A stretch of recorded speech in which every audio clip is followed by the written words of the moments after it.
Hi, Megan. Hi, Belinda. How are you? I'm doing really well this morning. Thank you. How are you doing? I'm doing really, really well. I'm excited for our conversation, Me and too. I'm going to start with your bio. I'm here with Megan Coppock, and Megan was called to midwifery work during her own transition into motherhood. In 2006, when her son Halen, is that how you pronounce his name? That's how you pronounce it. Mhm. Halen was born at Legacy Emmanuel Hospital. She was overcome with joy and amazement and felt awakened to a life force she had only caught glimmers of before. 3 years later, when her daughter Flora was born into water at a birth center, she knew that she wanted deeply to support other women in pursuing the birth experience they envisioned for themselves and their baby. Megan feels extremely honored to have the opportunity to serve women of all walks of life during their birthing year. She continues to feel inspired by the beauty, power, and vulnerability inherent in birth and birthing women. Did you have anything you wanted to add to that, Megan? I really appreciate that reminder of my journey. No, you encapsulated it really well. Thank you so much, Belinda. Wonderful. Now, there are many reasons why I'm having you on to share your stories and wisdom today. However, the biggest one is the statistics that you shared with me, which I found incredible, like unacceptable. So please share with us some of the statistics around empowered birthing, home birthing, etc. Yeah, well, okay, thank you so much, Belinda. And I've been a community birth provider, community midwife here in Portland for 10 years as a licensed provider, and I've been attending births since 2011 as a student and in my training. So it's been a little while since I've done like research on a regular basis. So it's really fun and a little bit depressing to remind myself of these numbers as I was preparing. So some people may know that here in the Northwest, in Oregon and Washington specifically, we're sort of the mecca for out of hospital birth or community birth, as it's called. Which is awesome. But as you and I spoke about, we can get a little bit blinded by the bubble that we're in, and that forgetting that even with our numbers being lower, as low as they are, in the rest of the nation, they're much lower. So the numbers I'm referring to, I just pulled up what was available on the Oregon Vital Statistics, which the most recent encapsulation there is 2015 to 2017. 3.7 babies were born in the community. So uh, that, you know, that is What? 96.3% are born in the hospital. 96.3%. And that's here in Oregon. And so, I mean, I have the gift of um, being almost blind to this fact where like birth and physiological birth is so normal to me that it's startling when I look at those numbers because I attend low risk, normal, healthy physiological births. Here I get to work at this birth center with an awesome team. Um, Yeah. and what that says to me is most people just don't even know that there's choice or that it's a safe option. And it really is. Are you hearing me all And right? I am, and I want to jump in because you keep referring to physiological birth. Mm-hmm. Can you describe that a little bit more? Like, are we talking about a physiological birth in versus Right. Versus a hospital birth birth? in which there is a medical intervention. Okay. So when I'm referring to physiological birth, I'm referring to it, and I think of it like this. I talk to my clients like this is part of a normal life cycle in a woman's life, right? And throughout the history of human beings, women have been giving birth physiologically. Now, before the advent of medicine, yes, we had a higher rate of fetal mortality as well as maternal mortality. It's risky. That's true. It is literally life and death. So, and I have so much admiration and appreciation for medical intervention when it's necessary. The big blind spot there is that it's very rarely necessary, actually. And in my opinion, having given birth both in the hospital and in a birth center setting, and then having attended between 400 and 500 births, I've been to a lot of births. It's an amazing experience. It's a huge gift to experience the natural physiological power of being in the veil, unadulterated, in your body, fully present as your body allows it to happen. I mean, I'm getting chills right now. It's Yeah. also, on the flip side of that, it's such a disservice to humanity that the majority of women aren't even given the information that this is something that could be a positive or empowering. And instead, it's fed to us as a risk to be scared Mhm. of and Yeah. sensations to avoid because they're too painful and we don't want to experience it. And sorry, I'm going Yeah. to curse, but that's bullshit. Yeah, yeah, Yeah, so you can see I get really excited about it. yeah, and we have to remember the statistics that you're sharing in Oregon, right? If you're going to say 96%, you're just giving the statistic, not national, but just of Oregon and Washington, So 96% hospital birth, yeah, this is right? actually the Oregon stats for 2015 through 2017. 3.7% of infants were born out of hospital. So that's a home birth or freestanding birth center. And then I do have the national stats, which this is a little bit more recent. In 2020, there was an uptick of community births in the United States due to COVID. People had some fear around going to the hospital. Yay. Right. I mean, silver lining, I don't even know what to say about that. But so in 2020, 1 in 50 births were community births in the United States. So that's a 2%. And that was an increase from previously where it had been about 1.7% for the 10 years prior to that or something. So I mean, that's pretty abysmal.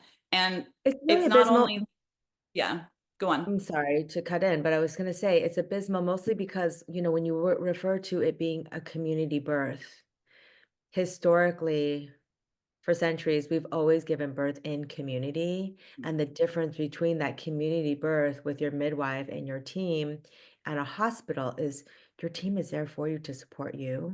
Mhm. And I'm sorry to say, but oftentimes in the hospital, they're there to support the pharmaceutical industry. Well, they're a system, they're a big system, and we have, I mean, it's definitely imperfect, and our healthcare, it does, I agree that in the US, it seems to me that our healthcare system is a for-profit system, right? Which means that it's not for humans, it's profit over people. Even though, again, I have a great respect for medical technology. I have great respect for my colleagues who work in the hospital. Nobody gets into medicine because they're selfish, really. They get into medicine to help other people. And then they're thrown into this really large system in which there are protocols and there's profit over. It's like it's a machine that is too big for us. So again, I have so much gratitude for being able to work in the environment I work in and work with such an awesome team where I have so many colleagues I can reach out to. And here in the Northwest, we also, I just had a meeting this morning that community transfer birth, community hospital transfer committee, in which we meet with hospital providers and really talk about like what's working, what's not working, how can we support our clients better, where are there blind spots. And we're really blessed here. I have a friend who moved to North Dakota. Minot's in North Dakota, right? I think so. And she's like on an island out there. She's really having to fend for herself and doesn't feel well supported with her hospitals personnel and stuff. So yeah, there's so many different parts of this to talk about within birth and where we're at currently in the United States. Another interesting stat is that globally, the Netherlands is well known to be a support of midwifery, and that they really integrate midwifery into their birth model. And they have a 17% home birth rate, with 50% of women being attended by midwives. Either midwives in the Netherlands are allowed to support women in the hospital. So um, that means that I think I've heard, I didn't get confirmation on this through my research, but I've heard that pretty much women in the Netherlands have to risk into obstetric care because it's a higher level of care. It costs more, and it's really there to support women who have higher risk, right? Okay. So, Yeah, so it's kind of the backwards. It's like yeah, opposite of what we're doing. totally. And I also want to mention the Oregon stats. We have to remember that Oregon's hospitals actually are more supportive Mhm. of the natural birthing cycle. I mean, I think there might be two hospitals at least that have like a whole uh, birthing floor where they have Yeah. water baths and the giant beds, and that's like really beautiful. Yeah, totally. OHSU and Legacy Emmanuel are like have state of the art equipment, state of the art room set up. OHSU, I transferred a woman up there recently, and they just work so hard to support our community birthers who end up transferring into care up there. So they had like this really beautiful aurora borealis lighting situation going, and like the LED candles in the room. They really work to make it like inviting, and to at least as much as possible emulate what we've got going on here. So Awesome. That's yeah, so nice to know. yeah, So, tell us about in your bio, you say the beauty, power, and vulnerability inherent in birth and birthing women. I had a hospital birth and I didn't feel empowered, and it wasn't necessarily beautiful. yeah. The whole experience, I'm so consequently, after sorry. meeting midwives and doulas, I'm like, what? What? Can I have another baby just to experience all of it and be empowered?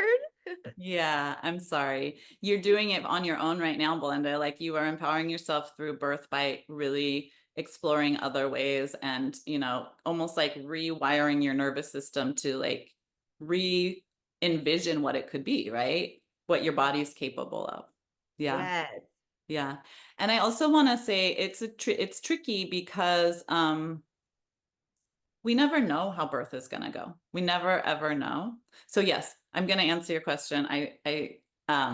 But I want to speak to the fact that, like, in this excitement, in this realization, in this sort of eye-opening conversation, sometimes, especially women who have attempted out of hospital birth and then have a complication arise in which then medical intervention is necessary, there can almost be a sense of like failure, or they did something wrong, or they were robbed of this situation, right? And I want to, part of the empowerment is the surrender to, we don't know how it's going to go.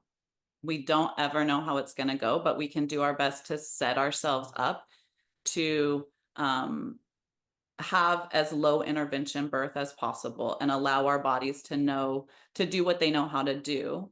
But like, as a trained and licensed midwife, my job literally is to hold a safe space for the mom and baby. So that means I'm continually checking in to make sure, physiologically, are you still does this still seem safe, or do we need to intervene? So I just really want to put that out there, that to me, a successful birth is one in which a woman feels like she has autonomy and decision-making power and is really well supported. It doesn't mean a birth out of hospital or even necessarily a vaginal birth, but that Right. she's making Absolutely. informed choices of her own volition all along the way. Yeah. Yeah. Thank you for that reminder. Yeah. So the physiological birth part that I was talking about, I often will be like, when I'm talking to clients during an interview, when they're just considering this type of birth, or really starting to wrap their head around it, I'll say, our bodies, they're things that we do without thinking about it. And the less we think about it, the better our bodies do, right? So, all the way to breathing for some of us, but eating, defecating, having sex, giving birth, dying, the less we get in the way with our big, beautiful brains, the better our bodies do with that. And the better it feels, right? If we're able to listen to our bodies and eat when our bodies tell us it's time to eat, not when the clock tells us it's time to eat. Go pee when our bodies tell us it's time to go pee, not when we get that 5-minute break, right? That's much better for our bodies. It works better. It leads to a more efficient running machine, and it feels better in our holistic being. And birth is not dissimilar, but there's just so much around birth. I mean, gosh, it's a industry in itself of so in so many ways, right? And there's so many opinions, and there's so much like really fear around it. And I just, when I'm like, hey, let's sit and allow and think about what's happening in your body and allow for that to happen and really get into a place of surrender and get out of the way, get your brain out of the way. The transition I see happen in women in their laboring state when they go from like, oh my gosh, this is exciting, something's happening, to when they get sink into a surrendered state and go into what I call labor land, when they're just like, oh, it's happening. They don't have to think about it. And at the other end of that, when there's a babe in arms and they are flooded with the beautiful cocktail of hormones that our body gives us, it's really empowering when they think back on, wow, I walked through all of these doors that felt big and scary, the biggest sensations of my life, but I did it. And now I'm sitting here. And it's beautiful, but it's not pretty. It's like, No, yeah, there's no, a but lot of tears. There's a lot of that's like poop. life. Yeah, there's puke. It's scary. There might be some screaming. There's blood. It's really real and visceral and organic. And it's like you are in flow with the life force, literally. It's moving through you. And as you're describing this, we focus so much on the mother being empowered, but also I would imagine that because energy is shared between people, that when the mother is experiencing this, the partner will also experience the empowerment and the beauty, right? That is associated with this birth because they see it, they feel it, they're part of it. They're so part of it, Belinda. I'm so glad you brought that up. It's really, really cool. Yeah, thank you for reminding me like how much I love my job. You're really bringing it home to me. Because it's also a hard job. It's Yes. exhausting. But yeah, one of the most beautiful things, I mean, I get to see so many beautiful life moments, but I feel like I literally watch partners fall deeper in love with the birthing person, and vice versa, when they can really be in that together, because they're walking through territory that's uncharted for them. They are doing it together in a place of trust and love. And really, partners are the rock if they choose to be. Some partners aren't ready to be there, and some birthers aren't ready to be here. It's not for everybody. But if they choose to be the main rock, then to be that and to continue to, like, when a woman comes out of labor land and you can tell she's scared, she's almost a deer in the headlights, if her partner is there saying, yes, this is right, I'm right here, honey, or their partner, the birthing person's partner, it's really a beautiful gift. And I've had so many, especially dads, male partners, who are like, I don't really want to like catch the baby. I don't really want to see that part. And then when it's happening, they're like, it's awesome. Yeah. Yeah. When I gave birth, it had to be a C-section. She wasn't dropping. And my husband filmed the whole thing. And it was really funny because at the end when she came out, the staff was like, "Okay, Dad, you can film, you can take a picture." And he's like, "Wait, what?" I've been filming this whole time." And they were like, "You're not really supposed to do that." Wow, he got some interesting footage. That's Yeah, cool. so he was really proud of himself. Yeah, that's really cool. Yeah. And Belinda, do you feel, I mean, we don't have to get into your story, but have you been able to do some healing for yourself or processing? And does it feel like, is this work, how is that landing with you and doing this work and looking back on your own birth? I think that just having perfect child is Yeah. really Yeah. therapeutic. Yeah. Cool. All the work that I've done surrounding, you know, holding my child as perfect Hmm. and giving others the knowledge of Hmm. what could be to Hmm. help us put us in that space of not being in fear in any part of our Hmm. parenting journey, Totally. right? I find it therapeutic. I think I feel I good. love it. That's awesome. I'm so glad. Yeah. Thank you for And I asking. again just want to like emphasize that I've seen plenty of cesareans in which it's the perfect birth. This is how it was supposed to go, and the birther is part of that experience and part of that decision making, and yeah, entering that without fear and really feeling well supported, surrounded by love, knowing they're bringing their baby into a loving, safe environment, right? That's what we all want to do. And gosh, as a parent, I wish I could provide that for my kids throughout their whole lives. And really appreciate what you're doing and reminding us to be in presence and love with our kids as we navigate new territory, which we're doing all the time. So it Yeah, doesn't end at birth. Birth is actually the beginning. it's the beginning. It's the beginning of Yeah, a beautiful journey. yeah. And I think the reality for me is not being in fear. And to your point about C-sections being just perfect, there are no regrets in the things that we do. However, for me, the reason why I have perfect child is so people can wrap their minds around something that's different so that we don't start with fear. Mhm, Like to know everything that is available to us. And if at the end of the day, you've done all the things, you had a midwife and something happened where you had to go to the hospital and X, Y, and Z happened, that was meant for you. And where's the lesson? Because my favorite phrase is there are no mistakes, only gifts or lessons, mhm, mhm. right? Totally, And, like, if I had not had the experience that I had giving birth, I probably wouldn't have birthed perfect child, and I totally. love what I do. I Mhm, love hearing the stories and sharing the stories of all the people like you, wisdom keepers, who have seen it. You've mhm. been through it, you've seen so many stories, you've seen so many angles of everything, and people can tap into your wisdom. You That's know, what's beautiful.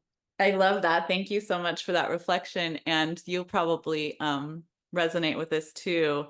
That I'm reminded by a few different teachers and a few different practices of mine that we teach what we need to learn, right? So, like my wisdom as a wisdom keeper, I'm reminded over and over and over again with my missteps, with my places of fear, with my shadow work about birth. And there's like a birth analogy for everything. My sweet husband and my kids are like, Mom, enough with the birth analogies. But I'm like, no, it fits right here. Listen, I'm in transition. Like, I need support. I'm going to throw up. Like, Yes. yeah. So Yeah, always, like a I love constant. that. Mm-hmm. Mm-hmm. Yeah. Okay, so in your bio, you describe that you serve women in their birthing year. So is that generally how long mamas have access to their midwives, or what is it?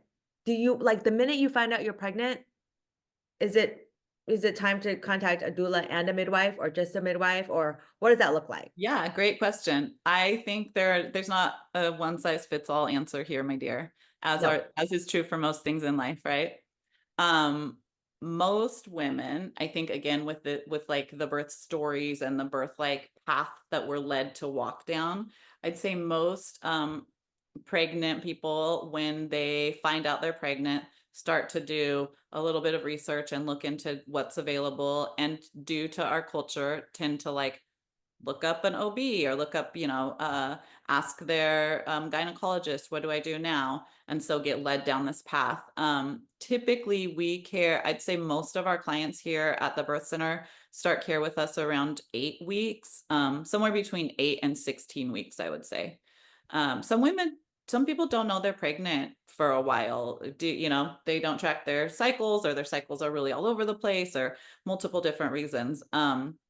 All of that is fine. I've definitely started care for clients all the way up to like 36, 38 weeks. Not my favorite, if I'm being honest. I like to establish a relationship. I think it's safer and feels better to all parties, but it is okay to not get care if that's your choice. Statistically, the outcomes aren't as great. Labors don't go as well, and babies need more help when there is not prenatal care. I would just want to encourage pregnant people to get prenatal care. It really statistically supports the mom and the baby. Yes. Okay, I have a question. So when you say that some people will hire you around like 36 or 38 weeks, generally they have been going to see an OBGYN up until then. And then they're like, oh, wait, I'd like to consider a home birth. Totally. Yeah. I'd say most home birth midwives won't take clients that late in care. And maybe 32 weeks is like the latest if somebody has charts and labs and ultrasounds for the most part. I'm not sure how familiar you are with the whole spectrum of like really really conventional obstetric care, following the conventional all the way to free birth. Like free birth is a big thing especially in the last 4 years, I would say. So people fit anywhere in the spectrum in there, right? And there's not a right or wrong, but for me, it's making informed choice along the way. So I was just wanting to point out that yes, we do occasionally take clients that are that pregnant into care here. Not It's tricky. I don't think it's the best for anybody. I think it's better to establish a relationship. That's part of midwifery care, is the relational piece. Right, because what we have to remember, and I don't want to say this is all the time, but generally speaking, the conventional hospital method is very fear-based.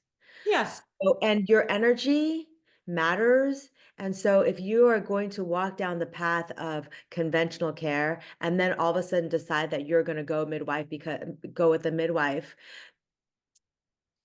will you have had the time to really understand your own intuition and your own power, given that you've been fed fear for 36 weeks or Even 30? though it probably is the fear that had you take a step back and say, wait, I want to do this a different way. So it's hard to say, Yeah. right? But yeah, my suggestion would be to do some real research early on in pregnancy. And another thing that I think is important for people to remember is that it doesn't have to be like whatever you decide at 8 weeks doesn't have to be where you're at 40 weeks, right? So you could start care somewhere with an OB or whatever, just to get the ball rolling and continue to do research, maybe hire a doula. Sometimes doulas are the ones that send people our way. I definitely have a few doula friends who are like, hey, I just met with a client, I'm sending them your way. They are definitely out of hospital people. They just didn't know it. So yeah, there's not a right or wrong. And when I talk about the birthing year, we care for our clients up through 6 weeks postpartum. So it's not quite a year. We can help with preconception stuff.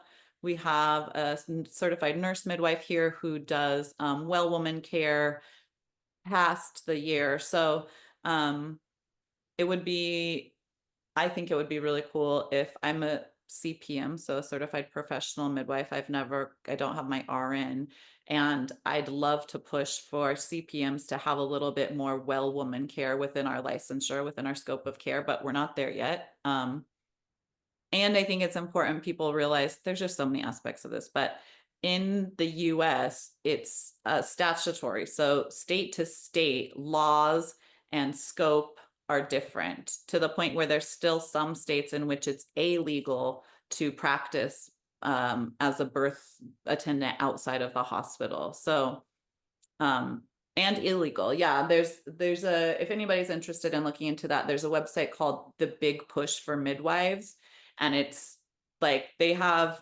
actions throughout the year to help just spread awareness about like, hey, we need to make this at least legal in every state. right? And I want to mention, I liken this to the homeschooling journey. So if you are pregnant, I would recommend going with a midwife first, because if at any time you decide it's not right for you, the hospital will always be there. Totally. And so your experience will be more of connected to yourself and education within the physiological realm, right? And empowerment. And then if partially through you decide that a hospital birth will be better for you, then the hospital will always be there. And because when people talk about homeschooling, I always say, if you feel like your child isn't thriving in a conventional school, take them out. Let them have a break. The school will always be there. Mhm, mhm. Just be open to try something different. Listen to your intuition. Yeah, they'll Yeah, always the systems will always be totally. Yeah. Until they're not. They might there. not always be there, Belinda. We can hope. We Yeah. can start to, I think the dismantling is happening whether we like it or not. I think that's important because there is a place for medical intervention. It's Mhm. just not from day one. Yeah, and it's not for every body, right? The majority of bodies are healthy, low risk bodies, really. And the more that we can, sort of what you and I were talking about prior to this, like the more that we can embody our whole experience and like work to heal that mind body connection and start to listen to our bodies, eat when our bodies tell us to eat, eat the foods that our bodies are telling us to eat, not that the commercials are telling us to eat. Like the more we come back to that natural life force that really is what we are, who we are, what's doing this, the less we're going to need the medical intervention. And the less that we will think we need to turn elsewhere to find our own well being, right? We know our well being, we know what we need, but we're not told that from a small age. We're told to look elsewhere and that like doctors know best or teachers know best. And That's yeah, actually the case. So, knowing that and knowing your job and seeing the statistics of so many people, 90 plus people going into hospitals because they aren't connected, it's hard to connect. Just the other day, my girlfriend sent me a meme that was like, um, feel your feeling. If you're getting triggered, feel that feeling in your body and acknowledge it and all that. And my question to her was like, how do we feel it? How do we mhm, know? mhm. So is that part of the care that you offer to help mothers understand how to feel into their bodies? Again, like we teach what we need to learn, right? They're like, this is my healing work too for myself. And I think it's so important. And it relates to communicating with ourselves as well as how we communicate with one another. And I guess in short, yes, I do think that I impart some of this information. It's more conversational. And it's for me about slowing down and like acknowledging what's happening and really giving permission to feel the feelings and to feel into it and not trying to like get through to go to the next thing. And we aren't given a lot of space and time or encouragement to do that. So it's a lifelong journey, I think. Birth is just an acute situation in which we can sort of really rewire ourselves because it's such a big acute scenario in a lifetime. So um, yeah, I appreciate that. I appreciate your question. And I work every morning to start my day with a quietude and a breathing exercise and to sit for at least 15 minutes. So I can connect just with my energetic self, quiet this beautiful brain of mine. Um, and I do find that I'm better able to be in presence with myself and with other people when I do that. It's an imperfect goal of mine. I definitely don't hit it every day. I share, there's an app called the Insight Timer. I don't know if you've heard of that. Yes, I have it Yeah, too. I share it with all of my clients because there's so many thousands of meditations, right? And there's a whole realm of birth and labor and pregnancy meditations on there. So I think it's a really, yeah, it's a really gentle and accessible way for people to explore that mindfulness practice, which is what Right I there. see. Yeah. And I actually see that as the most significant prep for labor, the ability to really go inward and quiet and allow. So we teach what we need to learn. It's like, Yes. When yeah. I'm listening to you speak, I'm thinking that what's common when people find out they're pregnant is they start looking up all the information and looking into books, what to expect when you're expecting and all of that. And what I'm hearing when you're talking is we don't need any of that. We just need to sit and be present with what we're feeling in our bodies because, as I've interviewed other people, our children speak to us. From the womb, Yeah. from the other side. From preconception. They're in our their blood is in the blood of the birthing body, right? Amazing. Yeah. Yeah. So just like you said, slow down, Mm, pause, presence, intentionality. That's all anyone needs. mhm. Don't need any more outside information filling our heads with things that we have to do. What I find really helpful is people sharing story when they're sharing. So there's Ina May's Guide to Childbirth. I don't know if you've heard of that book before. Do you know of Ina May Gaskin? Oh, You should read. You should do a little research on Ina May. She's sort of the modern day godmother of midwifery, but she has a few books. Spiritual Midwifery is another one that's pretty commonly read, especially by young dewy-eyed midwives. But Ina May's Guide to Childbirth is a beautiful book in which, like, half of it, she goes through anatomy and physiology, which I do think is really helpful, and especially for type A, know all the stuff, right? Like what's happening in your body is really helpful. Unfortunately, again, in our school system, we just aren't taught about human anatomy. And there's like this sexual reproduction, all of that, which is insane and really disempowering. So, because so women are pregnant and are like, where are my ovaries? You know, it's like, okay, let's get back to the drawing board, really. So Ina May goes over the one half of the book is anatomy and physiology and what's happening during pregnancy, what's happening during labor, different stages of labor, all of that. But then the second half is all short, really accessible physiological birth stories, and they range the whole thing, right, from home birth ends up in a cesarean to like beautiful precipitous birth and all of that. So I think people, when they can get the positive stories, that's also really empowering. So there.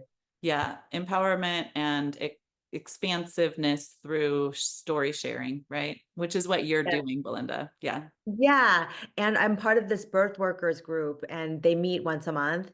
And one of the things that one of the doulas had said was, yeah, stories are important, but if you don't have a positive experience, don't share it Mm-hmm. with pregnant people.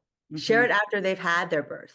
Mm-hmm. Only share positive stories, which totally makes sense. Why would Yeah. we even intellectually, why would we share a negative story with somebody before their birth?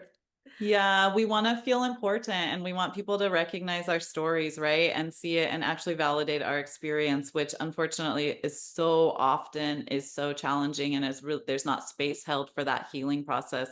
But I agree, like as pregnant people, I kind of put the onus on pregnant people, have boundaries and just stop people from like the negativity and the fear inducing language and seek out the positive. They're out there. Thank you Yeah. so much for your time. Yeah, my pleasure. I'm so glad you're doing the work you're doing. And I just encourage anybody who's interested to do some research and talk to some friends, open the conversation up. Yeah, and also reach out to any of the doulas or midwives Or that I midwives, yeah.